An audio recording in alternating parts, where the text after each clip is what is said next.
안녕하세요. 경기도에 살고 있는 평범한 여성이에요. 어렸을 적부터 엘리트 코스를 밟고 부모님이 원하는 대학교에 들어가 승승장구하듯이 취업도 한 번에 성공했어요. 큰 광고회사였기 때문에 부모님은 늘 저를 자랑스러워 했어요. 그곳에서 남편도 만나 결혼을 했고 무엇 하나 어려울 것 없는 삶이었어요. 시어머니도 능력 있는 저를 참 좋아하시더라고요. 남편과 같은 회사를 다닌다고 하니 당연히 제가 좋은 회사에 다닌다는 것을 알고 있었으니까요. 그렇게 결혼 생활도 평탄하게 흘러갔어요. 남들은 마음에 안 드는 며느리 봤다고 그렇게 욕을 해대는데 나는 정말 내 마음에 쏙 들어서 너무 좋다. 여자가 요새는 일을 하면서 멋지게 살아야 돼. 안 그러니? 다 집에서 내조하는 것도 옛날 말이야. 넌 똑순이 며느리야. 감사합니다, 어머님. 그렇죠. 요샌 일을 해야죠. 생활도 생활이고 저도 끝까지 회사 다니는 게 목표예요. 그러니까 걱정 마세요. 그래, 잘 생각했어. 요샌 같이 벌고 같이 생활해야 하는 거야. 그래도 네가 생각이 올바르게 박혀 있어서 너무 다행이야. 요즘 애들 결혼하면 일 그만두고 집에서 살림하려고 하는데 난 그런 며느리 딱 질색이다. 그래도 주체성 있게 살아야지. 시어머니는 일을 하는 저를 참 좋아하셨고 무엇보다 큰 회사를 다니고 있는 저를 자랑스러워 하셨어요. 어머님은 요즘 사람같이 현대 여성이었거든요. 그렇게 어머님의 사랑도 받고 행복한 결혼 생활이었어요. 그러던 중 시동생도 저희와 얼마 차이 안 나게 결혼을 하였고 동서는 S전자 연구원이었어요. 저도 나름 큰 기업을 다닌다고 다니지만 동서의 직업은 누구나 알만한 직업이었죠. 그래도 전 아무렇지 않았는데 제 직업에 자부심을 가졌거든요. 하지만 어른들은 S전자라는 말을 들으니 한국 최고의 기업이 아니냐며 더 좋아하시더라고요. 저도 인상도 좋고 서글서글한 동서가 참 마음에 들었어요. 우리 연구원 며느리 오셨어요? 여자들이 이렇게 주체적인 삶을 사니까 얼마나 보기 좋으니? 첫째도 그렇고 둘째도 그렇고 아주 마음에 드는구나. 우리 아들들이 장가 한 번은 너무 잘 갔지 뭐야.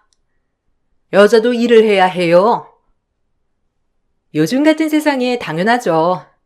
그래도 어머님이 신세대 마인드라 너무 좋으신 것 같아요. 안 그래요, 형님? 저도 광고회사에 취직하고 싶었는데 전 버틸 자신이 없더라고요. 오히려 그냥 연구원이 잘 맞지. 진짜 너무 멋져요, 형님. 부럽다니까요. 어머, 연구원이 최고지. 그래도 뭐니 뭐니 해도 연구원이 최고야. S전자 연구원이면 한국에서 뭐 최고 직업이지. 약간 시어머니의 말이 뭔가 살짝 거슬렸어요. 저조차도 이름만 대면 알만한 광고회사를 다니고 있었지만 어른들은 아무리 유명하다 해도 그냥 좋은 회사인 줄만 알지 삼성이 최고였으니까요. 사랑만 받던 며느리에서 시어머니는 동서가 들어오자 은근슬쩍 차별도 서슴지 않았어요. 눈치가 빠르고 워낙 예민한 성격이었기 때문에 이런 시어머니 행동이 기분 나쁘더라고요. 하지만 시어머니는 아는지 모르는지 계속해서 동서를 찬양하셨죠. 오히려 동서가 민망할 정도로 말이에요. 첫째야, 저기 가서 방석 좀 가져와라. 둘째 엉덩이 베기겠다. 너 엉덩이 베기지?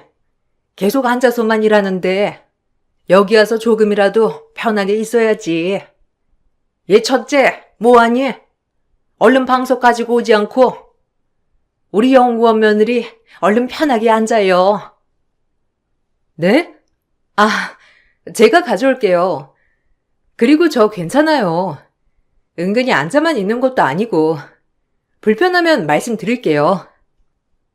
불편하기 전에 앉아야지.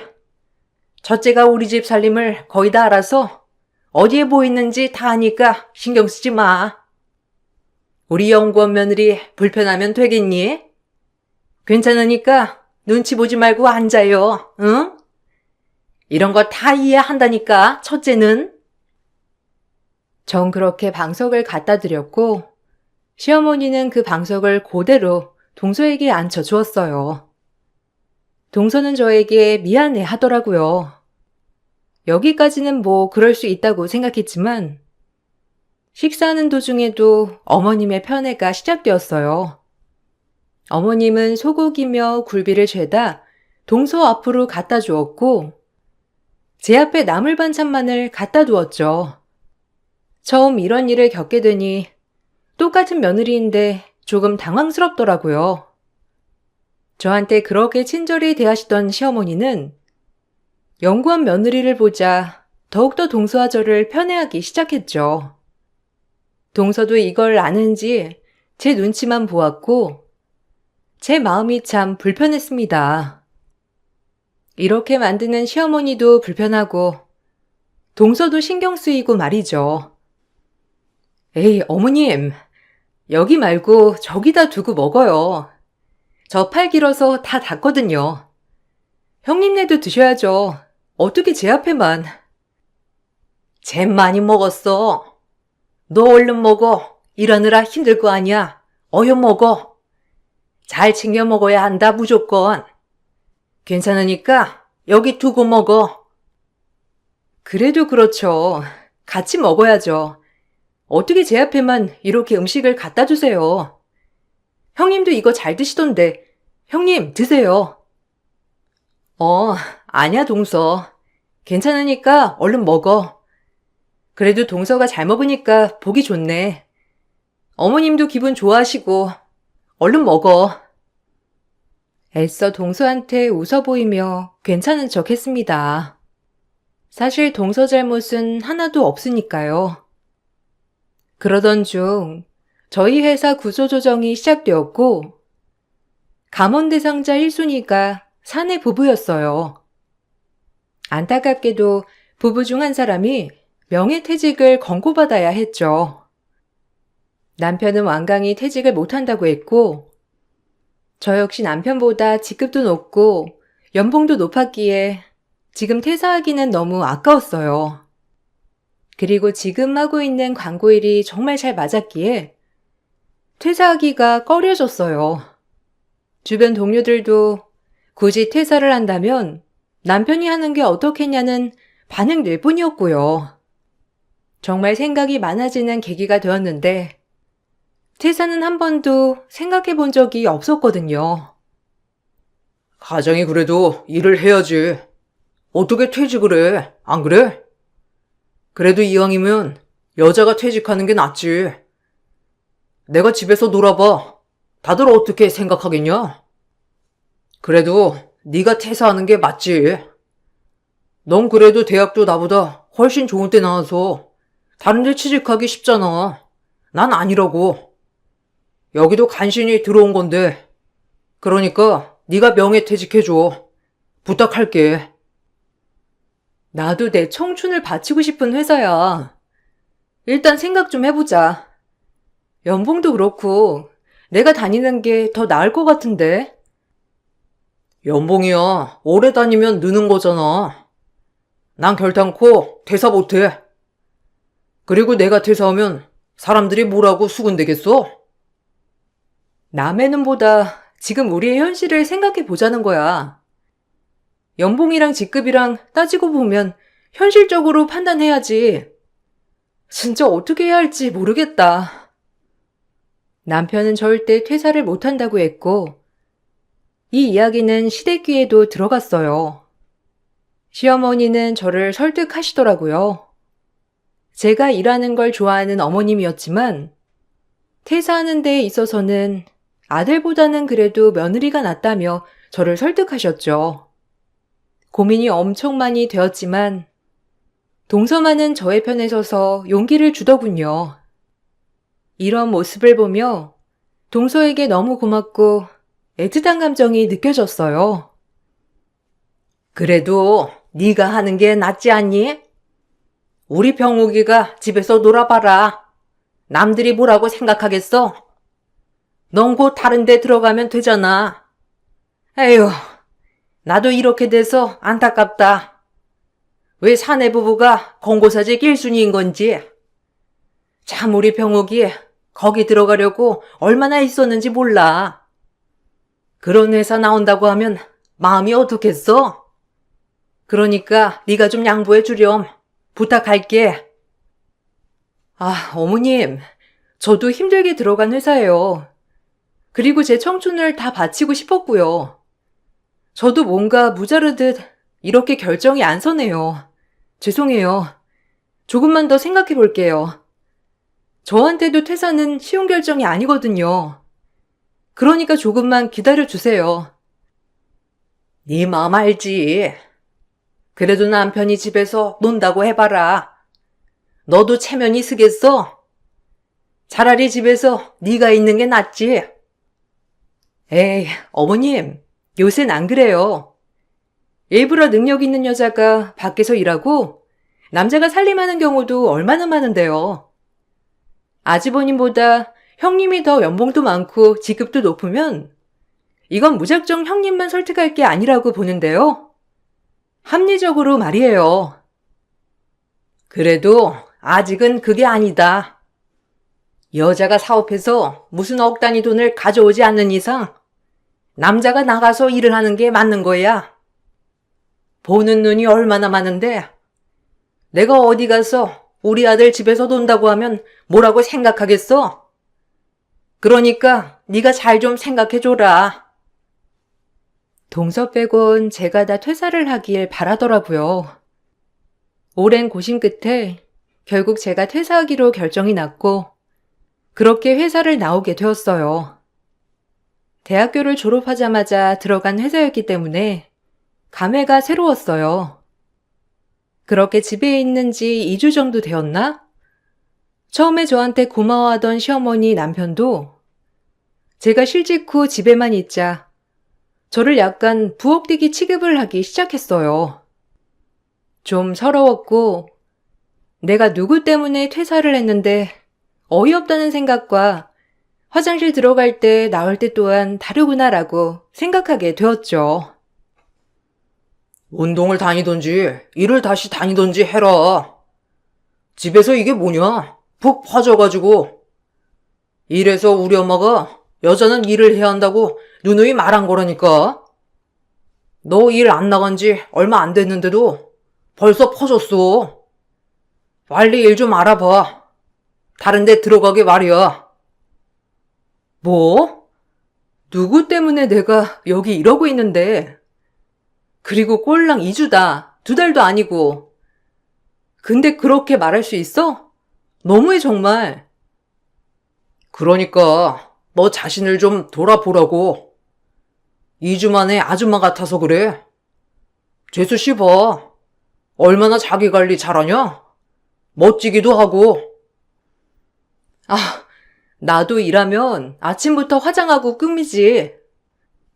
지금 쉬고 있는데 내가 아침부터 화장하고 그래야 돼? 당신 진짜 너무한다. 얘 말 하나 틀린 거 없어. 이주건 이틀이건 여자가 여자다워야지. 참 너 회사는 알아보고 있는 거야? 학벌도 좋고 똑똑한데 왜 취직을 안 하니? 얼른 다른 데 들어갈 준비를 해야지. 난 집에서 여자 노는 꼴 못 본다고 했어. 어머님, 너무하세요. 제가 누구 때문에 집에서 이렇게 있는데요. 사실 회사에서도 저 말고 병욱 씨가 그만두길 바랬다고요. 어머, 그게 말이 되니? 어쨌든 병욱이 말 틀린 거 하나도 없다. 나가서 뭐라도 해. 집에서 퍼져 있지 말고. 그럼 살찐다. 내가 결혼 전에 말했지? 여자는 취집이 아니라 취직을 해야 하는 거라고. 내 말 들어서 나쁠 거 하나도 없으니까 당장 들어갈 때 알아봐. 시어머니의 말과 남편의 말이 참 속상했어요. 어떻게 본인들 때문에 큰마음 먹고 실직한 저에게 2주 만에 저런 말을 할 수 있는지 정말 의아했죠. 지금 당장 취직할 수도 있었지만 대학 졸업하고 지금까지 계속 일을 해왔기 때문에 한두 달은 좀 쉬면서 좋은 회사를 물색하는 게 제 생각이었어요. 그렇게 한 달 정도가 다 되었을 때 남편이 방 밖에서 전화를 받고 저 몰래 화장실에서 전화를 받더라고요. 순간 여자의 촉이라는 게 있죠? 그 의심이 들어 남편이 잘 때 몰래 핸드폰을 열어보니 남편은 외도를 하고 있었습니다. 그것도 제가 아는 회사 동료와 말이죠. 저보다 6살이나 어린 후배 동료와 바람을 피운다는 생각을 하니 혈압이 거꾸로 도는 것만 같았어요. 다짜고짜 남편을 깨워서 몰아붙이기 시작하자 남편은 잘못했다고 싹싹 빌었어요. 이게 뭐야? 너 유지인이랑 바람났니? 제정신이야? 이래서 나 퇴사 종용했어? 얼씨구나 했겠네. 가뜩이나 같은 회사라서 눈치만 더럽게 보고 있다가 나 나가니까 둘이 얼마나 물만난 물고기처럼 바람을 폈을 거야. 안 그래? 진짜 너무한다 너. 아니야. 진짜 내가 다 설명할게. 그냥 후배야. 후배인데 좀 요새 친해져서 그런 거고 네가 오해하는 그런 거 아니야. 뭐가 아니야. 둘이 셀카며 문자 내용이며 다 봤는데 이래도 아니야? 누가 바본 줄 알아? 진짜 부들부들 떨려서 말도 안 나와. 정리할게. 아니 그렇게 깊은 사이도 아니야. 이제 막 시작하는 사이랄까? 그러니까 금방 정리할 수 있어. 요새 스트레스도 많았고 나도 모르게 그랬던 거야. 그러니까 한 번만 봐줘. 내가 진짜 다신 안 그럴게. 제발. 남자들 한 번씩 한눈 판다잖아. 남편은 저를 붙잡고 싹싹 빌었어요. 사실 이혼 생각까진 없었기 때문에 남편의 말을 믿었고 대신 그대로 넘어갈 순 없었죠. 전 시어머니에게 자초지정을 설명하고 남편을 혼내달라고 부탁드렸어요. 이번 일을 그냥 넘기기엔 찝찝했거든요. 하지만 시어머니의 말은 정말 어이가 없었습니다. 지금 제가 아무것도 안 해서 그런지 몰라도 처음 다정했던 시어머니가 아니었어요. 남자들 원래 한두 번은 그럴 수 있는 거다. 뭘 그런 걸 가지고 호들갑을 떠니? 그리고 이게 다 네가 집에만 있어서 그래. 남자가 긴장감이 없잖니. 좀 네 동서처럼 꾸미고 나가봐라. 그럼 남편이 바람을 피우겠니? 다 네 잘못도 있는 거야. 어머님, 같은 여자로서 너무하신 거 아니에요? 그리고 제가 지금 쉬고 있는 게 누구 때문인데요? 그렇게 말씀하실 때마다 제가 아는 어머님이 맞나 싶어요. 아무리 여자는 일해야 한다 주의지만 지금 저 한 달째예요. 회사 알아보고 있고요. 말끝마다 집에서 퍼져 있다 꾸며라. 참 너무하시네요. 그리고 병옥 씨 여자 만나는 것도 다 제 탓이라는 게 진짜 어이없고요. 너 지금 내 말에 따박따박 말대꾸 하는 거야? 그러니까 병옥이가 너한테 질려서 바람을 피우지. 여자라면 조심해야지. 그렇게 나 잡듯이 병옥이 잡았냐? 네가 지금 뭘 모르나 본데 너 병옥이가 벌어다 준 돈으로 살고 있는 거야 지금. 알겠어? 아니요. 죄송한데 저 충분히 일할 때 모아놓은 돈 남아있고요. 명예퇴직해서 퇴직금도 두둑해요. 병옥 씨 생활비 가져오는 거 한 푼 없고요. 착각하시려면 뭘 알고나 착각하세요. 이제야 어머님의 본 모습을 알겠네요 정말. 기막혀. 전 이렇게 말하고 시댁에서 일어섰어요. 시어머니는 제 뒤통수에 대고 뭐라고 하셨지만 들리지 않더라고요. 정처 없이 걷다가 어느새 동선의 회사 근처로 오게 되었죠. 친구들한테 말하자니 내 얼굴에 침 뱉는 것 같고, 친정 부모님한테 얘기하자니 속상해 하실 것이 눈에 선하고, 이 답답한 마음 동서한테 넋두리를 하였죠. 역시나 착한 동서는 저의 말을 같이 들어주며 분개해 주었어요. 이혼하고 싶은 마음과 내 인생에 오점을 남길 수 없다는 마음이 공존했고, 한 번만 눈 감을까 싶다가도 마음이 아팠어요. 어머님도 진짜 답 없네요. 자기 아들 잡아야지. 왜 형님한테 그런데요? 아마 나 회사 그만두면 나한테도 그럴걸요? 참나. 아주버님도 너무하지. 어떻게 동료랑? 전 언제나 형님 편이니까 힘든 일 있으시면 이렇게 터놓고 얘기해요, 형님.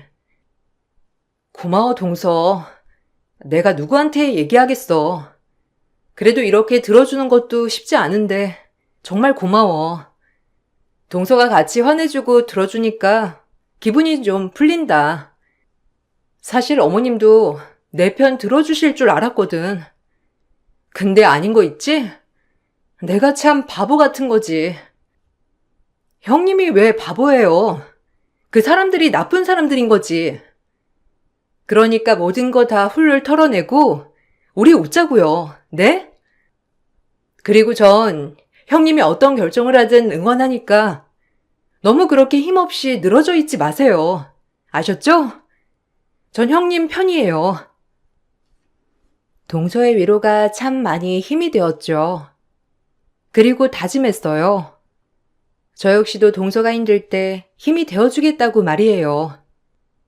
남편은 그 후로 잠잠했고 더 이상 바람 소동은 없었어요. 저 역시 이번 일은 진짜 눈 한번 딱 감고 마지막으로 묻자고 생각했어요. 그렇게 2-3달이 흘렀고 생각보다 취직은 잘 되지 않았어요. 아무래도 나이도 있었고 기혼 여성이었기 때문에 중간에 임신이라는 장벽 때문에 모든 회사에서 꺼려 하더라고요. 사실 너무나 큰 핸디캡이 있다고 생각이 들면서 좌절하였죠. 퇴사를 할 때까지만 해도 무조건 다른 회사에 들어갈 수 있을 것 같았는데 쉽지 않더군요. 현실에 좀 부딪히게 된 거예요. 취직도 안 하고 너 1-2달이면 취직한다더니 왜 취직 안 하는 거냐? 내가 싫어하는 취직 며느리 될 예정인가 보지? 그러게요. 임신 때문에 많이들 걱정하시네요. 면접 가면 나이도 있는데 임신하면 어떡하냐고부터 물어보니 저도 생각 중이에요. 맞아요. 형님이 무슨 잘못이에요? 아무리 세상 좋아졌다 해도 똑같은 조건이면 핸디캡 없는 남사원 뽑는 경우 많더라고요. 내가 쟤한테 사기당한 느낌이야. 그렇게 능력 있다고 해서 며느리 들였더니만 실직하고 집에서 몇 달을 노니? 에휴. 어머님, 제가 어머님한테 생활비 한 푼 달라고 한 적 있나요? 어쩜 저 볼 때마다 그렇게 취직 스트레스를 주세요? 너 동서 좀 본받아라. 그러니까 애초에 광고회사는 왜 들어가? 그 학벌에 그냥 삼성이나 들어가지. 에휴. 여자가 무슨 광고회사를 들어가서 덕을 본다고? 그냥 네 동서처럼 대기업 연구원이었으면 얼마나 좋았냐? 지금까지 철밥통으로. 어머님, 저희도 권고사직 있어요. 명예퇴직도 있고요. 일랑 같은 회사가 아니라서 그런 거지. 너무 그러지 마세요. 따지고 보면 형님 탓도 아닌데요, 뭐. 형님이 그만두고 싶어서 그만둔 것도 아니고. 그러니까 너무 그러지 마세요. 네? 어쩜 마음도 예쁘니 너는? 참 똑소리나 마음 예뻐. 아주 너 덕분에 내가 산다 살아. 돈도 잘 벌고. 에휴, 쟤는 어쩌다 처리됐는지. 진짜 부글부글 끓는 화를 애써 참았습니다. 여기서 시어머니에게 한마디 했다가는 열등감 폭발하는 것 같았거든요. 그리고 시어머니는 제 앞에서 동서에게 놀러 가자고 제안을 하시더라고요. 일부러 대놓고 저를 들으라는 식으로 말하는데 제 길을 의심했어요. 그렇게 잘해주던 시어머니가 맞나? 내가 일을 안 한다는 이유로 이렇게까지 돌변하실 수가 있나 싶으면서 유치했어요. 너 다음 주에 아무 일정 없다고 했지? 우리 부산 여행이나 다녀올래? 너랑 나랑 네 남편이랑. 내가 며느리 생기면 꼭 부산 여행을 가보고 싶었거든. 친구들이 어찌나 자랑을 하던지. 너 시간 된다고 했지? 우리 가서 재미있게 놀고 와보자. 네, 뭐 좋죠. 우리 형님도 해서 셋이 가요. 어머님, 가서 맛있는 것도 먹고 여자들끼리 회포 풀고 너무 좋을 것 같아요. 어머, 쟤는 펑펑 집에서 노는 앤데 뭘 그러니? 일하는 너나 힐링이 필요하지. 그러니까 너랑 니네 부부랑 다녀오면 돼. 너도 가고 싶냐? 넌 취직자리 알아봐야지. 안 그래? 놀러 갈 시간 아끼고 취직자리나 알아봐라. 그래야 빨리 취직을 하지. 기가 막혔어요. 갈 생각도 없었지만 저렇게 말씀을 하니 오만정이 다 떨어졌어요. 그렇게 실직한 저는 빼고 대기업 다니는 동서만 데리고 부산 여행을 떠난 시어머니였어요. 동서는 가기 전날까지도 저에게 미안해하며 찝찝해했지만 동서 잘못은 없기에 전혀 동서에게 섭섭한 마음도 들지 않았어요. 오히려 저한테 미안해하는 동서에게 제가 더 미안할 따름이었죠. 형님, 죄송해요. 어머님이 저렇게 나오실 줄 몰랐네요. 아, 정말 왜 그러신데? 여하튼 마음 많이 상하셨죠? 아니야, 동서. 괜찮아. 어머님 뭐 일하는 며느리만 제일인 줄 아시는 분인데. 어머님이랑 맛있는 거 많이 먹고 잘 놀다 와. 난 진짜 괜찮아. 동서가 괜히 마음 쓰이겠다. 내가 더 미안하네. 난 진짜 괜찮으니까 동서 너무 걱정하지 말고 잘 놀다 와. 그리고 이거 얼마 안 되지만 여기 용돈. 맛있는 거 많이 먹고 즐기다 와. 동서도 모처럼 만에 가는 여행인데 알겠지? 아, 저 돈 있는데 뭘 이런 걸 다 주세요. 괜히 더 죄송하게. 여하튼 너무 감사드려요, 형님. 재밌게 놀다 올게요. 미안해하는 동서를 뒤로한 채 재미나게 놀다 오라고 말은 했지만 조금은 씁쓸했죠. 정말 일하는 며느리만 최고로 생각하는 어머님에게 사실 너무 서운했거든요. 제 자존감이 아마 이때 제일 내려앉았던 것 같아요. 그렇게 주말이 되었고 시어머니와 동서는 부산으로 여행을 가게 되었죠. 저 역시 이제 일을 시작해야 했기에 집에서 나름 포트폴리오 작성과 함께 바쁜 시간을 보내고 있었는데 동서에게 다급하게 전화가 왔더라고요. 한참 재미나게 놀 시간인데 말이죠. 서둘러 받아보니 동서가 하는 말은 경악스러웠습니다. 진짜 기가 막히고 코가 막히는 순간이었고 그렇게 전 이성의 끈을 놓아버렸어요. 형님, 빨리 지금 KTX 끊어서 제일 빠른 걸로 오세요. 빨리 와서 이것들 잡아가세요. 진짜 기가 막혀서. 동서의 말이 다 끝나자마자 저는 그로부터 30분 뒤인 KTX를 바로 끊어서 부산으로 날아갔습니다. 그리고 동서가 알려준 장소에 가본 순간 기야말 광경에 다리가 풀려버렸죠. 정말 이런 일이 나한테 일어난다고 하는 순간이더라고요. 아무리 믿을 사람 없다지만 정말 철저하게 믿을 사람이 없더라고요. 제가 본 광경은 남편의 처음 외도 상대와 함께하는 상견례 자리였어요. 두 잡것들은 저와 이혼도 하지 않은 채 상견례를 밀어붙였고, 동료 상간녀의 본가가 부산이었기 때문에 시어머니는 동서와 서방님을 데리고 제 남편 상견례 자리에 참석을 한 것이더라고요. 그렇게 철저히 저를 버릴 속셈이었던 것이었죠. 아무것도 모른 채로 전 당할 뻔한 거였고, 전 그 자리에서 깽판을 치니 상간녀의 부모님들은 어리둥절하더라고요. 유부남인 걸 몰랐거든요. 그리고 상간녀는 임신을 했다고 했고, 그래서 이렇게 빨리 결혼을 밀어붙였던 거였고요.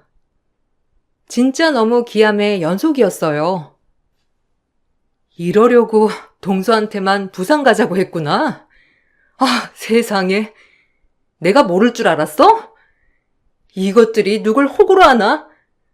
너 위해서 내가 명예퇴직까지 해주고 실직자가 된 마당에 이런 식으로 너네가 날 뒤통수를 쳐? 왜? 내가 이대로 집에 눌러앉으면서 네 등골 뽑아 먹을까봐 걱정돼서 지금 나랑 이혼 생각까지 한 거니? 네 생각이야? 아니면 정신 나간 아줌마 생각이야? 말해봐. 아, 나가서 얘기해. 지금 여기가 어디라고? 아니, 어떻게 온 거야, 부산까지. 그리고 내가 다 설명할 테니까 나가서 얘기하자고. 아우, 사돈, 죄송합니다. 별거 아니에요. 일단 지금 좀 놀라셨으니 진정하시고 저희가 차근차근 설명해 드릴게요. 설명은 무슨 설명이에요? 어머님 진짜 너무하시네요. 형님이 그동안 얼마나 잘했는데 이렇게 뒤통수를 치실 수 있어요? 뭐라고? 아니 너까지 왜 이러니? 지금 이 난리통에 너라도 가만히 있어. 지금 네가 나설 자리가 아니야. 알겠어? 됐고, 내가 이것들 용서 안 해. 저기요, 당신들 딸내미 상간녀예요. 그리고 같은 회사 동료였고요. 이 남자 와이프라고요, 제가. 당신들이 딸 이렇게 가르쳤어요? 이 정신 나간 여편네랑 이 잡것은 원래 그렇다 치지만 당신들 딸 어쩔 거야? 어쩔 거냐고? 제 말을 듣자마자 상간녀는 울고만 있고 상간녀의 부모들은 뒷목을 잡고 쓰러질 기세였어요. 간신히 남편이 저를 끌고 나왔고 밖에서는 언성을 높이며 싸움이 벌어졌습니다. 이미 제가 이성을 잃은 상태에서 남편의 얼굴과 머리에 손이 왔다 갔다 했고 이 모습을 본 시어머니는 졸도를 하셨죠. 다행히 서방님과 동서가 저를 진정시켜주며 위로해 주었고 서방님도 이런 자리인지 몰랐다고 했고요.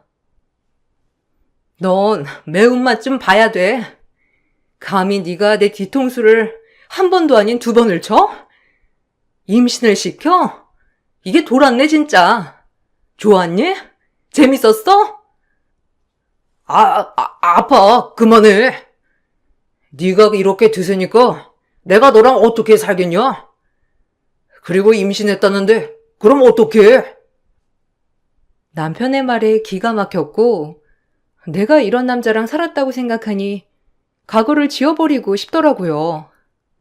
내가 왜 이런 사람을 만났는지 도대체 오만정이 다 떨어지면서 진짜 용서가 안 되었어요. 그리고 상대할 가치도 없다고 생각했고 그냥 벌을 줘야겠다고 생각했어요. 형수님, 죄송해요. 진짜 형이지만 정신 나간 것 같네요. 엄마까지 지금 너무 죄송해요. 정말 제가 뭐라고 말씀을 드려야 할지. 이게 왜 서방님 탓이에요. 저 이대로 안 있을 거예요. 형이랑 어머님 가만 안 둘 거고 상간녀도 가만 안 둘 거예요. 그리고 동서 너무 고마워. 동서 아니었으면 나 혼자 바보 될 뻔했네. 내가 이 은혜를 어떻게 갚지? 진짜 너무 고맙다. 이러기 쉽지 않았을 텐데. 당연히 해야죠. 저 이런 거 못 참거든요. 저렇게 부도덕한 인간들이 뒤통수 치는 꼴을 어떻게 봐요? 형님 잘못 아니에요. 전 그 길로 올라가자마자 남편에게 이혼 소송을 걸었고 또한 시어머니에게도 정신적 위자료 청구 소송을 걸었어요. 그리고 상간녀에게 상간녀 소송을 걸었습니다. 모든 증거가 명명백백 정확했기에 법원에서는 이혼과 함께 위자료 그리고 상간녀에게도 위자료를 받을 수 있었어요. 하지만 분이 안 풀리더라고요. 동서애를 제외하고 저를 속이려 했다는 그 모습들이 생각나서 말이죠. 전 제가 다니고 있던 회사 앞에 가서 상간녀와 남편을 망신을 주고자 피켓 시위를 하였고 저를 알아보고 회사 사람들은 남편과 상간녀를 비난하기 시작했어요.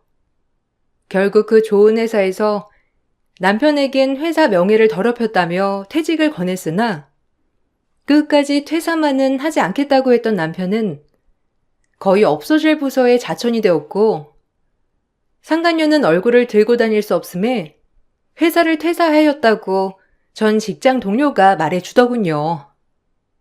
그리고 남편은 저에게 명예훼손죄로 고소를 했고 벌금 약소기소가 되어 벌금형만 처했습니다. 어찌나 속이 시원하던지 아직도 그날만을 생각하고 남편 표정과 상간녀 표정을 생각하면 웃음이 납니다. 꼭 이렇게까지 해야겠어? 어차피 우리 끝난 사이인데 진짜 너무한다. 이왕 그냥 끝내는 김에 좋게 끝내주지. 내가 왜? 나 너 때문에 퇴사하고 너네 엄마한테 구박받았어. 내가 누구 좋으라고 너네 순순히 놔두겠니? 네 엄마한테도 전해. 그렇게 잘난 며느리 보고 싶으면 아들부터 갱생시키라고. 그 애미의 그 아들이지. 날 업신여기고 너희가 무사할 줄 알았니? 시간이 지나도 절대 용서 못할 줄 알아. 평생, 알겠어? 뱃속에 네 애 잘하고 있을 텐데 언제 없어질지도 모르는 부서에서 돈 많이 벌어라. 걔 퇴사했다며? 네 애랑 네가 먹여 살려야지. 혹시라도 새로운 여자 만나면 그 여자한테도 너네 애미랑 네가 했던 짓 다 말할 거야. 그러니까 몸살이고 살아. 괜한 여자 만나서 그 여자 신세 망치게 하지 말고, 알겠니? 더러운 것들. 얼마나 잘 사는지 보자. 지금 너무 고마울 지경이야. 내가 이렇게 너랑 끝날 수 있음에, 알아? 남편은 절규했지만 전 눈 하나 깜짝하지 않았어요. 그리고 전 광고회사에서 일했던 경험을 살려 작은 대행사를 하나 차렸습니다. 이제 막 커지고 있는 단계이지만 그래도 예전 광고주들이랑 되게 잘 지냈던 터라 작은 대행사 치고 일이 많이 들어오고 있어요. 그야말로 지금이 제 황금기라고나 할까요? 평생을 회사원으로 살 줄 알았는데 이렇게 대행사 대표도 되고 어떻게 보면 결혼 후 이혼이 제 인생의 터닝포인트가 된 것 같아요. 물론 전 동서와는 언니 동생하며 잘 지낸답니다. 동서 얘기 듣기론 그 상간녀는 유산을 했다고 하는데 솔직히 별로 안타깝진 않았죠. 뭐 벌 받은 거라고 생각했으니까요. 그리고 동선에는 어머님네를 안 보고 지내고 있다고 했어요. 이번 일로 동서도 크게 실망했던 터라 아예 연락조차 하지 않고 있다고 말이죠. 다행히 서방님이 꽤나 개념찬 인물이었기에 다행히도 서방님조차도 이번 일을 계기로 형과 전 시어머니와 손절했다고 하더라고요. 동서도 언젠간 본인이 실직했을 때 시어머니가 저한테 했던 것처럼 그럴 수도 있겠다며 아예 보지 않겠다고 말이죠. 참 세상 별일 다 있더라고요. 그렇게 믿었던 남편인데 바람을 피우지 않나. 그렇게 잘해줬던 시어머니가 한순간에 돌변하질 않나. 같은 직장 동료가 내 남편의 상간녀가 되질 않나. 이런 풍파를 겪고 나니 웬만한 처세에는 정말 흔들리지 않게 되었어요. 다 제 경험이고 자산이라고 생각하며 지내고 있습니다. 그래도 요샌 다시 일하는 재미에 빠져 눈코 틀 새 없는 나날들을 지내고 있어 너무 행복해요. 오늘 짬이 나서 글을 한번 써보았는데 재밌으셨나요? 저는 쓰면서도 그때의 기억에 한참 웃었답니다. 정말 제 인생의 흑역사이자 어떻게 보면 전환점이 된 계기니까요. 여러분, 제 글을 읽어주셔서 감사드리고 좋은 하루 보내시길 바랄게요. 감사합니다. 안녕하세요. 저는 40살 여자이며 믿을 수 없는 상황을 겪게 되면서 몇 날 며칠을 눈물로 밤을 지내며 정말 힘든 하루하루를 보내고 있었습니다. 지금은 그래도 어느 정도 적응이 되었는지 눈물을 자주 흘리진 않지만 그때만 생각하면 정신적으로 너무 힘이 들어 왜 이런 일을 겪게 된 건지 하늘에 원망을 하기도 합니다. 왜 이 세상엔 악한 사람들이 많이 존재하는 걸까요? 태어날 때부터 그런 성향을 가지고 있는 건지 아니면 사람을 바뀌게 만드는 건지 너무 어이가 없고 황당해서 말도 잘 안 나옵니다. 남편의 나이는 저보다 1살 많은 41살입니다. 연애한 지는 3년 정도 되었고 결혼은 2년 차 되었어요. 남편은 일반 회사원이고 저 또한 일반 회사에서 근무를 하고 있었어요. 저는 원래 결혼하고 싶은 생각이 없었는데 어쩌다 보니 결혼까지 하게 되었네요. 사람 인생 한 치 앞도 모른다더니 눈 맞으면 별 수 없는 것 같아요. 남편과 저는 같은 건물 다른 회사에 소속이 되어 있었어요. 저는 3층에 있었고 남편은 5층에 있었습니다. 그리고 처음 얼굴을 본 계기는 남편이 제게 도움을 요청하려고 저희 회사에 들어오면서부터 시작이 되었네요. 급하게 서류 한 장을 팩스 보내야 하는 상황에서 하필 기계가 고장이 났고 저희 회사에 도움을 청하려고 문을 열었습니다. 때마침 저는 잠시 화장실을 들리려고 나가고 있는 상황이었어요. 그렇게 처음 눈이 맞았고 저를 보며 웃는 얼굴로 팩스 한 장만 부탁한다길래 별로 어려운 것도 아니라서 팩스 보내드렸습니다. 그런데 기계를 고치는데 꽤 오랜 시간이 걸리게 된 건지 하루에 최소 5번은 내려왔고 하필 저는 문 앞에 책상이 있었기 때문에 팩스 보내는 일을 자연스럽게 제가 맡아서 하게 되었어요. 그렇게 그날 솔직히 좀 귀찮았지만 다음날은 안 오겠지 생각했는데 어김없이 어색한 웃음으로 도움을 청해왔고 웃는 얼굴에 침 못 뱉는다고 아무 말하지 않고 팩스 보내줬습니다. 자기도 양심이 있는지 그날 간식거리를 사가지고 왔더라고요.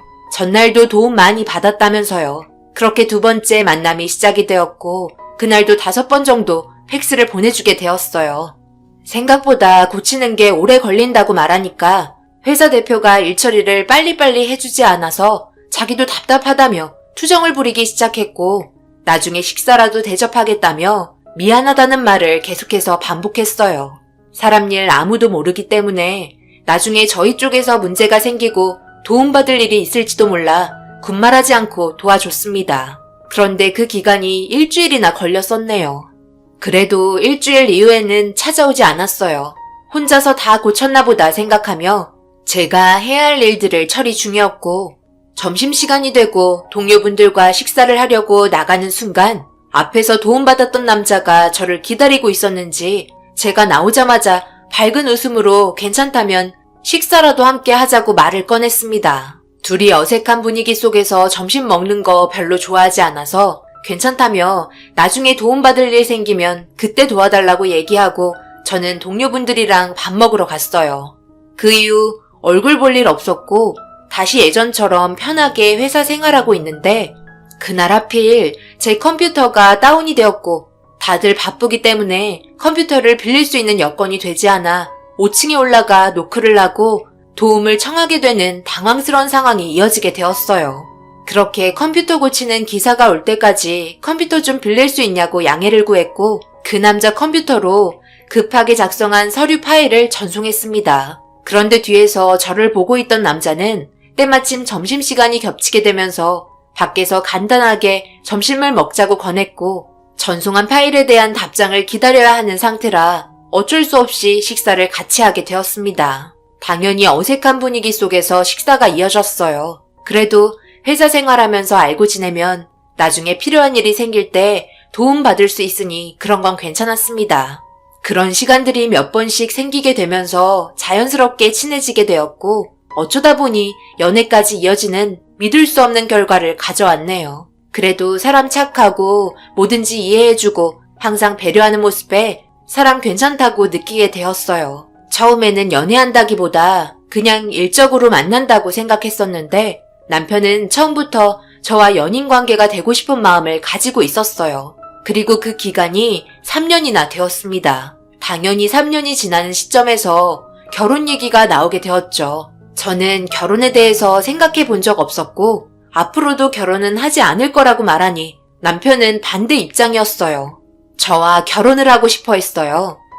우리 결혼하면 안 돼? 그동안 만나왔던 시간도 1년이 아닌 3년이 지나가고 있다고. 서로 알 만큼 알았고 나이도 있는데 왜 결혼을 하고 싶지 않다는 거야? 나를 사랑하긴 하는 거니? 내 입장도 이해해줘. 이해 못하는 거 아니야. 그런데 내가 결혼 생활하는 거에 있어서 자신이 없어. 아기 가질 생각이 전혀 없단 말이야. 그리고 내 성격상 시어머니 기분 맞춰주는 성격도 아니고 결혼하면 자기랑 분명히 싸우게 되는 일도 자주 있을 텐데 그런 거 전부 배제하고 결혼할 수는 없잖아. 요즘에는 결혼 안 하고도 연애만 하는 사람들도 많은걸? 미래를 함께하고 평생 한 사람만 바라보며 늙어간다고 하는데 그런 사람들 과연 몇이나 될까? 주위에서만 봐도 이혼하는 사람 수도 없이 많아. 서로 사랑을 해서 결혼하게 됐지만 결국 끝은 좋지 않은 결말이었어. 정말 아무 일 없이 잘 살아가는 사람들은 극히 드물다고. 저도 처음부터 결혼에 대해 부정적인 생각을 가지고 있었던 건 아니었어요. 인생을 살다 보니 주위에서 나 혼자만 잘한다고 결혼 생활이 순조롭게 이루어지는 건 아니더라고요. 주변의 영향으로 인해 이혼하는 경우도 있고 정말 많은 상황들로 인해 결국 아픔을 맛보게 되니 그런 모습들을 봐오면서 부정적인 생각을 가지게 된 것 같습니다. 하지만 남편은 절대 그런 일 없을 거라며 매일 저를 설득시켰고 저 또한 남편을 사랑하고 있는 마음이 컸기 때문에 정말 많은 고민을 했어요. 그런데 제가 결혼해야 되겠다고 마음먹게 된 결정적 이유는 남편과의 문제로 인해 잠이 오지 않아 답답한 마음에 새벽반 공원을 돌고 있는데 너무 깊은 생각을 하던 나머지 공원에 바닥 공사를 하고 있었는지 움푹 파인 곳들이 있었는데 그곳에 발을 헛디디면서 발목을 심하게 접지르게 되었고 주변에 아무도 없는 상황에서 도움을 청할 곳이 없어 남편에게 전화를 걸어봤는데 제 전화를 바로 받았고 그렇게 멀지 않은 곳에 남편 집이 있었기 때문에 바로 달려와 주었어요. 저를 보자마자 업어주었고 차에 태워 응급실로 향했어요. 그때 이 사람이 저를 얼마나 많이 사랑하고 있는지 느끼게 된 것 같습니다. 처음 만남부터 심상치 않았고 3년이라는 시간 동안 저에게 보여준 남편의 마음은 한결같았기 때문에 결혼하자는 고백에 고개를 끄덕였고 그렇게 양가 집안 상견례를 하게 되었어요. 원래 상견례 하기 전에 인사를 드리는 게 당연한 절차이지만 그때 당시 서로가 워낙 바빴고 양가 부모님께서도 저희가 오랜 기간 연애하며 문제없이 지내고 있었다는 걸 잘 알고 있었기 때문에 상견례할 때 얼굴을 보기로 했었습니다. 저희가 사랑해서 결혼한다고 결정했기 때문에 그 부분에 대해서 문제 삼지 않았어요. 그렇게 모두가 상견례 자리에 모이게 되었고 처음 시부모님 뵙는 자리에서 많은 긴장을 하게 되었네요. 얼굴 보는 건 처음이지만 아들한테 정말 많은 얘기를 들었어요. 이제 이렇게 얼굴 보니 제 아들이 푹 빠질만 하네요. 미모가 어디 하나 빠지는 곳이 없을 정도로 정말 곱고 말하는 것도 어찌나 예의 바른지 우리 아들이 며느리감 하나는 제대로 고른 것 같아요. 3년을 만났으면 더 이상 볼 필요도 없겠어요. 그동안 봐오면서 둘이 사소한 거 하나라도 다툰 적도 없는 것 같은데 늦은 만큼 서둘렀으면 좋겠는데 어떻게 생각하세요? 좋은 게 좋은 거라고 서로 어느 정도 생각하고 이 자리에 모인 만큼 결혼식은 최대한 빠르게 진행했으면 좋겠네요. 우리 아들이 장가를 빨리 가야지 우리 딸도 시집을 가죠. 시어머니는 결혼식을 서두르셨어요. 아무래도 나이가 제일 큰 문제였죠. 그동안 궁금했던 점에 대해서 이런저런 얘기를 하다가 예비 시누이도 결혼을 하지 않았다는 걸 알게 되었고 제 동생도 결혼을 하지 않았다는 걸 밝히게 되었어요. 저는 원래부터 애초에 결혼 생각이 없었지만 동생은 저와 반대였어요. 그런데 연애할 시간도 없었고 마음에 드는 여자를 만난 적이 없었기 때문에 언젠가 인연이 닿으면 결혼하겠지 생각하며 자신의 일만 묵묵히 해왔었어요. 자연스럽게 동생과 예비 시누이가 아직 결혼을 하지 않았다는 점 때문에 그쪽으로 대화가 계속해서 이어졌고 제 동생이 치과 의사라는 걸 알게 되었습니다. 그리고 예비 시누이는 초등학교 교사를 하고 있다는 것 또한 알게 되었죠. 예비 시어머니는 동생이 치과 의사라는 말을 듣자마자 맛있던 물을 내뿜었고 엄청 놀라하는 눈치였어요. 그러면서 자기 딸도 초등학교 교사인데 좋은 인연이 없어 아직까지 혼자 지낸다는 부분에 대해서 강조를 하셨고 저와 남편은 상견례를 하려고 나온 건데 저보다 동생에게 더 많은 관심을 가지며 질문을 하기 시작했습니다. 분위기가 너무 그쪽으로 쏠리는 것 같은지 아빠가 중간에 분위기를 전환시켰고 그제서야 시어머니 눈치를 챘는지 어색한 웃음으로 상황을 넘겼어요. 그렇게 상견례 자리가 마무리되고 오랜 시간 걸리지 않는 쪽으로 결혼식을 진행하게 되었어요. 시어머니는 저에게 아기를 빨리 가지라고 강요하지 않았어요. 남편도 아기를 가지는 것보다 현재 저와 함께 서로 맞춰가며 잘 살아가는 걸 우선순위로 두고 있었죠. 그렇게 신혼생활을 보내며 떨어져 지내는 것보다 함께 지내면서 서로에 대해 몰랐던 부분까지 알게 되니 좋은 점도 많았습니다. 당연히 문제가 될 만한 점들도 나오기 시작했죠. 그런 상황에선 충분한 대화를 하며 문제를 해결해 나갔습니다. 아무래도 잠깐 만날 때와 다르게 같이 퇴근하고 사랑하는 사람과 평생을 함께 할 수 있다는 게 저에겐 너무 크게 다가왔던 것 같아요. 여자로서 의지할 수 있는 사람이 있어서 정말 좋았습니다. 별 문제 없이 지내다 보니 어느새 2년이라는 시간이 흐르게 되었어요. 시부모님과 시누이와도 정말 좋은 관계를 유지하고 있었습니다. 주말에 자주 놀러 오세요. 평일에는 저도 워낙 바빠서 시간이 안 되거든요. 신혼부부라고 둘만의 시간을 너무 갖는 거 아니에요? 저도 맛있는 거 먹고 싶고 함께 놀러 가면 좋잖아요. 말 나온 김에 다음 주 주말에 태안 쪽으로 놀러 가는 거 한번 계획해 볼까요? 태안이요? 당신 생각은 어때? 다음 주에 태안 갈 수 있어? 나는 괜찮은 것 같은데? 나도 당연히 시간 되지. 그렇잖아도 주말에 계획 없었잖아. 말 나온 김에 장인어른 장모님도 모시고 가면 좋을 것 같은데. 처남도 시간 되는지 한번 물어봐봐. 주말에는 좀 쉬는 게 좋으려나? 치과 의사라 시간 내기가 힘들 수도 있겠네. 그래? 그럼 내가 한번 물어볼게. 우리 동생도 주말에는 쉬니까 같이 갈 수 있으면 이번에 참석하라고 얘기해야겠다. 그렇게 양가 집안 모두 결혼식 이후로 처음으로 한자리에 모여 여행을 가게 되었어요. 생각보다 어색할 줄 알았는데 그래도 시누이가 분위기를 잡아주며 즐거운 여행길이 될 수 있게 잘 이끌어 나갔고 그런 모습이 참 보기 좋았습니다. 대부분 남편이 운전을 했고 저희 부모님과 시부모님께서 그동안 궁금했던 점이 많았는지 대화가 끊기지 않았어요. 시누이와 남동생도 서로 웃으면서 대화를 하고 있었습니다. 남편이 개인차 끌고 가지 말고 큰 차 하나 렌트해서 움직이자고 했는데 남편의 말에 따르길 잘했다 생각했죠. 그날 여행은 너무 만족했고 이런 결혼 생활이 앞으로 계속해서 이어졌으면 좋겠다고 생각하며 그날의 여행은 마무리되었어요. 시누이는 정말 즐거운 여행이었다며 저에게 고맙다고 문자가 왔고 자기 전에 대화 좀 하다가 자려고 누웠는데 남편이 베란다에서 누군가와 통화를 하고 있었습니다. 그런데 얼굴이 꽤 심각해 보여 이유를 알지 못해 가까이 다가가자 저를 보고 화들짝 놀라더니 통화를 급히 끊더라고요. 저는 누구길래 심각하게 통화를 하는 거냐고 궁금해서 물어보게 되었고 남편은 어머님과 통화를 했었다며 저에게 통화 기록을 보여줬어요. 그리고 하는 말이 다음 주에도 또 여행을 가고 싶다며 저희 부모님과 아직 못다한 얘기가 많이 있다고 아쉬워하셨습니다. 그런 모습 보고 있으니 괜시레 웃음이 나왔어요. 저는 정말 행복한 결혼 생활을 하고 있다는 걸 느낄 수 있었죠. 제 주변에서는 모든 게 좋은 환경을 갖추지 못해 사돈끼리의 여행도 솔직히 조심스럽잖아요. 저도 그런 점들에 대해 걱정을 많이 하고 있었는데 어머님이 얼마나 좋았으면 다음 주에 또 가자고 하셨겠어요.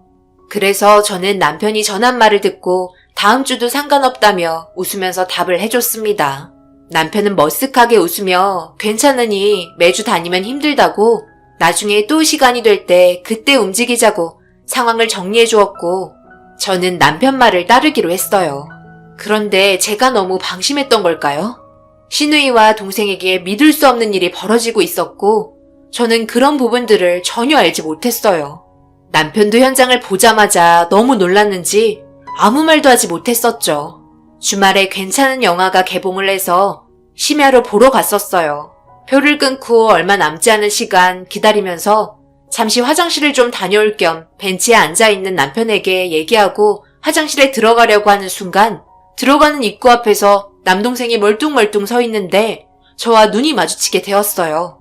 그런데 생전 처음 보는 낯선 모습을 하고 있었고 남동생도 당황했는지 안절부절 못하고 있었습니다. 지금 이 상황 뭐야? 네가 왜 여기 있어? 데이트하러 온 거야? 너 여자 있었어? 왜 나한테까지 숨기고 몰래 만나는 건데?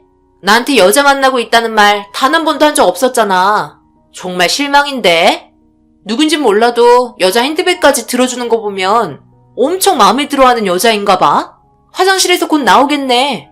얼굴 보고 들어가야겠다. 지금 영화 이번에 개봉하는 거 표 끊었지? 같이 들어가면 되겠네.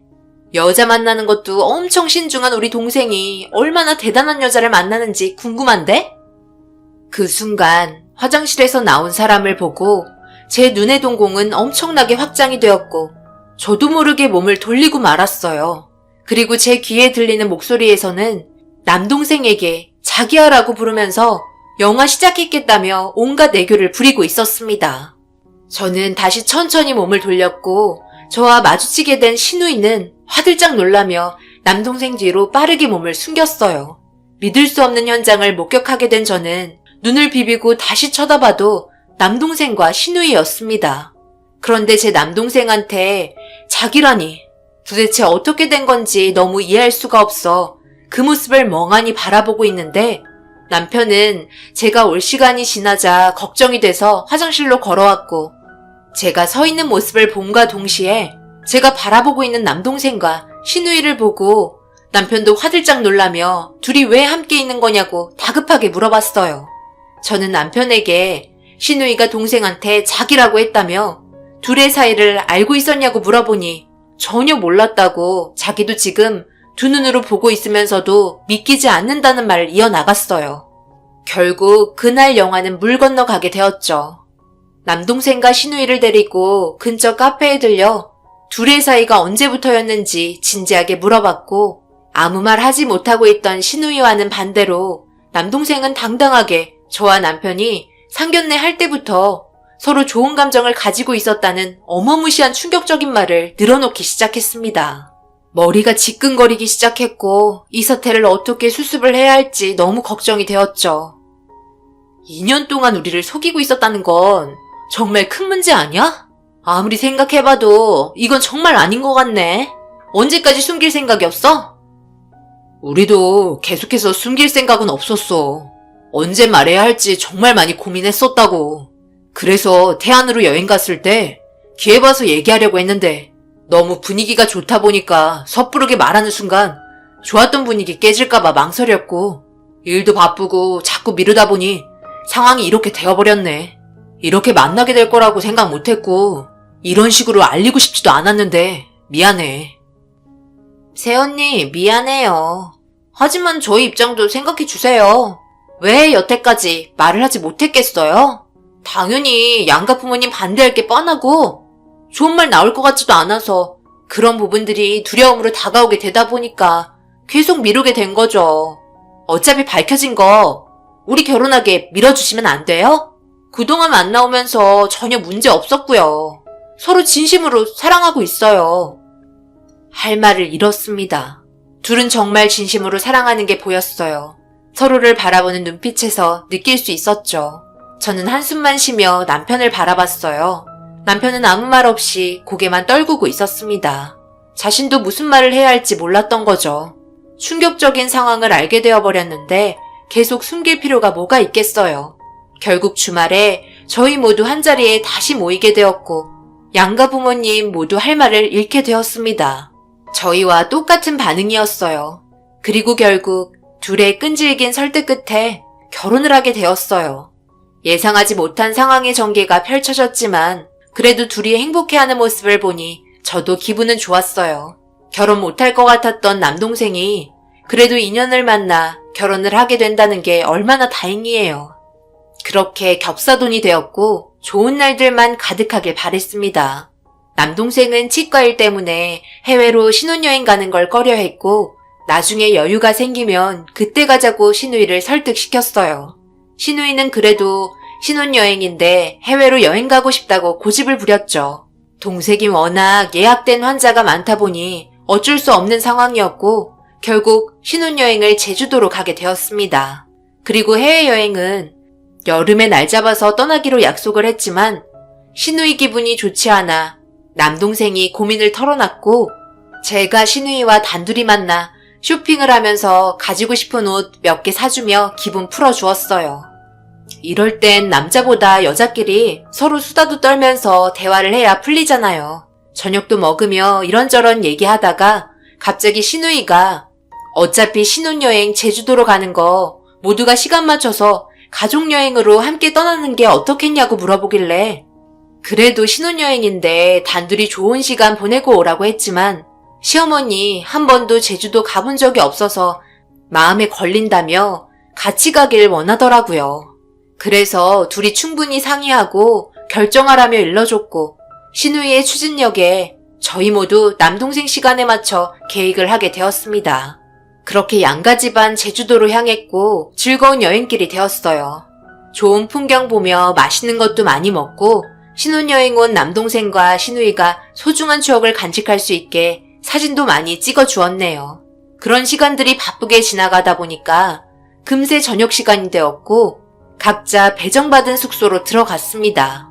아무래도 둘만 다니는 것보다 여럿이서 다니다 보니 신경 쓸 것도 많고 긴장을 많이 했는지 체력 소모가 심했었어요. 그래서 남편과 저는 금방 지쳐 잠이 들었고 얼마의 시간이 지난 건지 깊은 잠에 빠져 있는데 누군가 초인종을 계속 누르더라고요. 눈을 비비며 일어났는데 남동생이 다급하게 저를 부르기 시작했어요.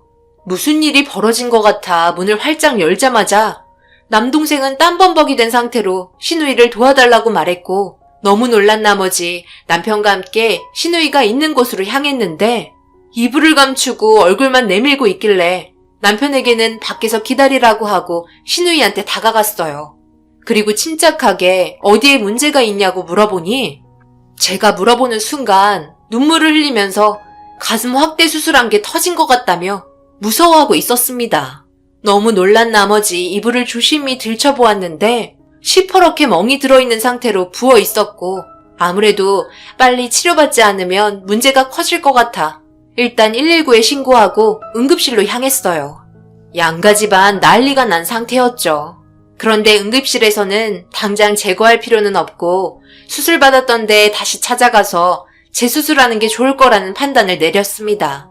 옛날이야 문제가 되었지만 최근에는 보형물이 응집력이 좋아 쉽게 녹아내리지 않는다며 다음날 시술받은 곳으로 바로 가길 권했고 저희는 혹시 모를 일을 대비해 응급실에서 대기하게 되었어요.